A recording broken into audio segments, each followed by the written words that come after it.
usahay, magkauna-una ko. Hindot kaya man yung bata. Kaya wala kayo naon nga problema. Makatulog sila. Kabalo sila nga na sila makaon pagkaugma. Nasayod sila kung unsa sila kamahal sa ilang ginikanan. Pero kung kita man gani nga tao nga limitado, libuhaton ang tanan, ang mahatag gayud nato sa atong mga anak. Hangtod sa atong makaya. Sa na lang kaha ang atong amahan sa langit. Nagasaad nga ihatag niya ang mga butang makaayo ka nato itungod siya ang Dios sa kamatuoran.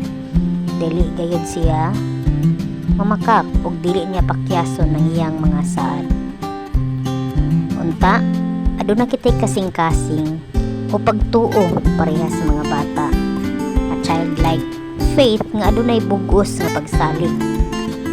Fully depends and fully relies on God the Father.